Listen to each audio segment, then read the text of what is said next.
Halo, selamat pagi dan salam jumpa kembali bersama saya, Ibu Triputri Sigalingging. Nah, hari ini kita akan masuk ke materi kita yang baru, yaitu tentang menyimpulkan teks eksposisi yang ada pada materi kelas 8. Nah, tujuan pembelajaran kita hari ini adalah kita diharapkan mampu menyimpulkan isi teks eksposisi berdasarkan gagasannya.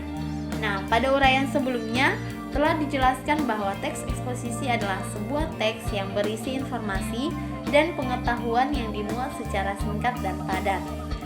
Kamu tentu telah mengetahui bahwa teks eksposisi memiliki bagian yang disebut sebagai rangkaian gagasan. Pada umumnya, bagian tersebut berada di antara tesis dan penegasan ulang. Rangkaian gagasan dalam teks eksposisi ada yang berupa gagasan umum dan gagasan khusus. Nah, kali ini akan Ibu jelaskan apa itu gagasan umum dan gagasan khusus. Yang pertama adalah, apa itu gagasan umum? Nah, gagasan umum atau gagasan utama maupun ide pokok merupakan gagasan yang menjadi dasar pengembangan suatu paragraf. Keberadaan gagasan umum suatu teks atau paragraf dapat diketahui setelah membaca teks itu secara keseluruhan. Namun demikian, tidak sedikit pula paragraf yang menempatkan gagasan umumnya itu pada kalimat pertamanya. Teks seperti itu akan lebih cepat dan lebih mudah bagi pembaca untuk memahami paragraf tersebut. Sedangkan gagasan umum akan disertai gagasan-gagasan khusus atau dapat pula disebut gagasan pendukung atau gagasan penjelas. Gagasan pendukung dikembangkan berdasarkan gagasan umum, sedangkan gagasan umum dijabarkan oleh lebih dari satu gagasan khusus. Contohnya adalah, pada tahun anggaran sekarang, nilai ekspor produk pertanian menurun dibandingkan dengan tahun anggaran sebelumnya. Penurunan harga beberapa komoditas ekspor terutama seperti kopi dan karet merupakan penyebabnya, meskipun volume ekspornya sendiri meningkat. Nah, yang menjadi gagasan umum atau gagasan utama pada contoh ini adalah nilai ekspor produk pertanian menurun.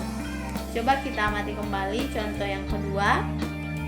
Apabila kita masuk ke ruangan perpustakaan itu, kesan pertama yang terasa adalah bersih, teratur, dan menyenangkan. Baik itu pengaturan buku-buku maupun dekorasi ruangannya, semua tertata rapi. Semuanya itu tentu merupakan salah satu alasan perpustakaan tersebut menjadi juara pertama dan ditetapkan sebagai perpustakaan teladan se-Banda Aceh pada tahun ini. Nah, yang menjadi gagasan umum atau gagasan utama dalam teks ini adalah ruangan perpustakaan terasa bersih, teratur, dan menyenangkan.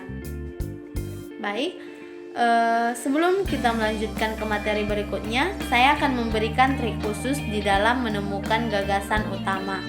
Trik ini sangat bermanfaat bagi kamu saat mengerjakan soal-soal ulangan. Cara menemukan gagasan utama, kamu harus memahami istilah berikut ini. Gasut pada kalut, galut pada aagraf, yang artinya adalah gagasan utama terdapat pada kalimat utama dan kalimat utama terdapat pada awal atau akhir paragraf. Nah, inilah cara kita untuk lebih mudah menemukan gagasan utama. Baik, kita lihat contoh berikut lagi. Stres merupakan masalah jiwa yang paling populer di abad ini. Stres bukanlah suatu penyakit. Jika tidak dapat mengatasinya dalam waktu tertentu, Anda akan didera banyak masalah kesehatan yang bisa membahayakan diri sendiri. Bila individu berhadapan dengan stres yang secara berlebihan atau membutuhkan waktu lama untuk menghilangkan faktor-faktor penyebabnya, stres menjadi negatif yang merusak. Kondisi ini tidak disebut lagi sebagai stres, melainkan distres. Distres tidaklah baik untuk kesehatan maupun fisiologis. Individu yang rawan dengan stres akan menumpuk di dalam pikiran-pikirannya yang lanjut pada perubahan-perubahan perilaku, bahkan pembentuknya deskripsi di kemudian hari. Meskipun kadang ia terlihat normal dalam perilaku kesehatannya, ia akan terus menyimpan pengalaman stres dalam pikiran bawah sadarnya. Nah, di dalam teks tersebut tentunya memiliki gagasan umum. Gagasan umum dalam teks tersebut yakni stres merupakan masalah jiwa yang paling populer di abad ini. Sementara yang menjadi gagasan penjelas dalam teks tersebut adalah lanjutan dari gagasan utama tersebut, yaitu stres bukanlah suatu penyakit.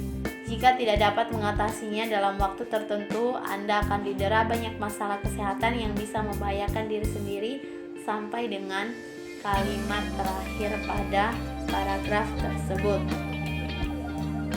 Baiklah, kita lanjut materi kita, yaitu jenis-jenis paragraf berdasarkan letak gagasan umumnya. Yang pertama adalah ada paragraf deduktif, paragraf induktif, dan paragraf campuran. Paragraf deduktif adalah paragraf yang gagasan utamanya terdapat di awal paragraf atau gagasan utamanya dinyatakan dalam kalimat pertama. Kita lihat contoh. Nah, dalam contoh ini kita bisa langsung lihat gagasan utamanya terdapat di awal paragraf atau terdapat pada kalimat pertama. Langsung kita lihat. Industrialisasi di negara kita mendorong didirikannya berbagai macam pabrik yang memproduksi beraneka barang dan meningkatkan kesejahteraan masyarakat. Nah, inilah yang menjadi gagasan utama dalam paragraf ini. Kita bisa langsung lihat karena penjelasan dari paragraf deduktif itu sendiri adalah gagasan utama yang terdapat pada awal paragraf atau terdapat pada kalimat pertama. Lalu yang kedua adalah paragraf induktif. Nah, paragraf induktif ini sendiri adalah kebalikan dari paragraf deduktif, yaitu kalimat utamanya terletak di akhir paragraf atau terdapat pada kalimat penutup paragraf. Kita lihat contoh. Yang menjadi kalimat terakhir pada paragraf ini adalah fenomena semacam itu merupakan bukti bahwa remaja pada tahun-tahun ini tidak selalu bernilai negatif. Nah, inilah yang menjadi gagasan utama dalam paragraf ini. Dan yang ketiga adalah paragraf campuran. Nah, paragraf campuran ini sendiri adalah gabungan dari paragraf deduktif dan paragraf induktif. Namun bedanya adalah paragraf ini gagasan utamanya terdapat pada kalimat pertama dan kalimat terakhir. Nah, dalam paragraf ini terdapat dua kalimat utama. Kalimat terakhir paragraf ini merupakan penegasan dari pernyataan yang dikemukakan pada kalimat pertama tersebut. Contohnya adalah kita langsung amati kalimat pertama dan kalimat terakhir dalam paragraf ini. Saya berkeyakinan kalau Indonesia memfokuskan diri pada sektor agrobisnis, tidak ada negara lain yang mampu menandingi kita. Apabila sektor ini sudah berjalan dengan baik, tidak mustahil negara kita akan menjadi salah satu negara yang ekonominya tertanggul di dunia. Nah, inilah yang menjadi gagasan utama pada paragraf campuran ini. Kalimat terakhir itu merupakan penegasan dari kalimat pertama tadi. Oke, sampai di sini bisa dipahami. Kita lanjut jenis-jenis teks eksposisi. Yang pertama adalah eksposisi definisi, yaitu suatu paragraf eksposisi yang memaparkan definisi suatu topik tertentu, maka teksnya akan bersifat informatif atau edukatif.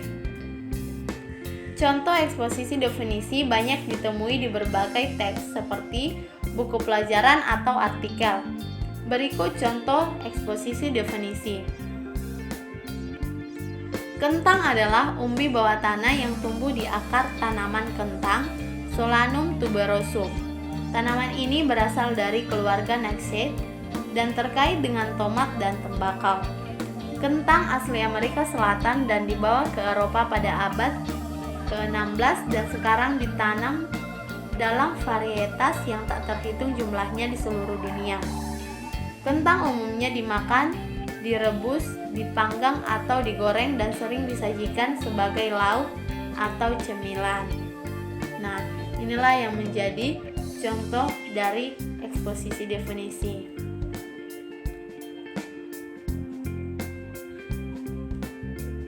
Lalu yang kedua adalah eksposisi proses, merupakan paragraf yang bertujuan memaparkan proses pembuatan, proses penggunaan atau cara untuk melakukan sesuatu. Paragraf ini berisi tahapan suatu proses dari awal hingga akhir. Eksposisi proses biasa ditemukan pada buku-buku petunjuk pembuatan, penggunaan, atau cara-cara tertentu. Contohnya, untuk membuat masker kentang, campur 3 sendok makan air kentang dengan 2 sendok makan madu. Aduk hingga merata, oleskan ke wajah dan leher. Biarkan selama 10 hingga 15 menit atau sampai mengering dan kemudian cuci bersih. Nah, eksposisi proses ini sendiri hampir sama dengan teks prosedur ya.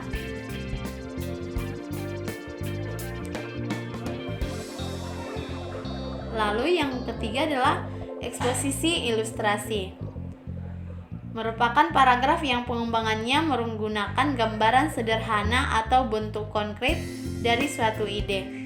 Paragraf ini memberikan gambaran atau penjelasan suatu topik dengan topik lainnya yang mempunyai kesamaan sifat. Biasanya menggunakan frasa penghubung seperti dan bagaikan. Contohnya adalah, sebenarnya kondisi ekonomi kita sudah relatif membaik. Indikatornya dapat dilihat dari berbagai aspek, misalnya dalam bidang otomotif. Setiap hari kita temukan aneka kendaraan melintas di jalan raya, seperti sepeda motor baru, mobil pun baru. Lalu ada eksposisi pertentangan. Nah, eksposisi ini sendiri berisi pertentangan antara sesuatu dengan sesuatu yang lain. Frasa penghubung yang digunakan adalah akan tetapi, meskipun begitu, dan sebaliknya. Contohnya adalah, planet Merkurius memang sangat menarik. Lama waktu rotasi dan revolusinya benar-benar bertolak belakang. Merkurius hanya butuh waktu 88 hari untuk melakukan revolusi mengelilingi matahari. Namun untuk berotasi di porosnya sendiri, planet ini butuh 59 hari. Sangat kontras dengan bumi yang hanya butuh rotasi 1 hari saja. Oke, sekarang kita lanjut ke eksposisi berita. Eksposisi berita berisi informasi pada sebuah peristiwa atau penelitian tertentu. Jenis ini banyak ditemukan pada media massa, baik media cetak maupun online. Contohnya, banjir bandang yang melanda kota Yokohama pada hari Kamis kemarin telah merendam ratusan rumah warga dan 7 orang dinyatakan hilang. Banjir tersebut terjadi pada dini hari di saat orang tengah terlelap. Banjir terjadi disebabkan hujan yang telah mengguyur kota dari pagi sampai sekarang belum berhenti. Akibatnya sungai tidak mampu menampung volume air.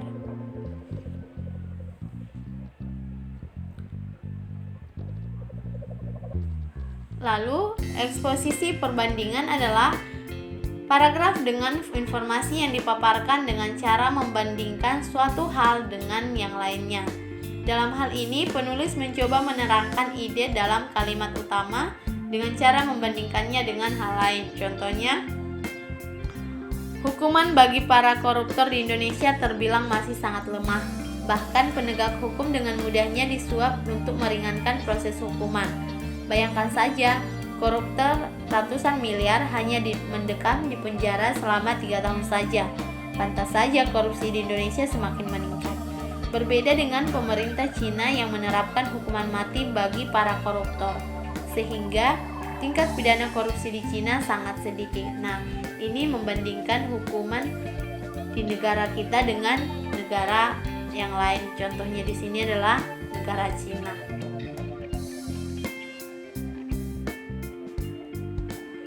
Lalu ada eksposisi klasifikasi. Eksposisi klasifikasi adalah berisi paragraf yang membagi sesuatu dan mengelompokkannya ke dalam kategori-kategori. Eksposisi klasifikasi terdiri dari suatu topik yang dipaparkan secara berkelompok. Contohnya adalah sistem penamaan jenis-jenis kritik sastra bervariasi, tergantung pada pendekatan yang digunakan. Pendekatan moral menekankan pada pertalian karya sastra dengan wawasan moral dan agama. Pendekatan historis bekerja atas dasar lingkungan karya sastra yang berkaitan dengan fakta-fakta dari zaman dan hidup pengarang. Pendekatan impresionistik menjadi ciri khas aliran sastra romantik yang menekankan pada efek personil karya sastra pada kritikusnya. Oke, demikian materi pembelajaran kita kali ini. Ibu harap materi ini dapat bermanfaat buat anak didik Ibu. Demikian hari ini, selamat pagi.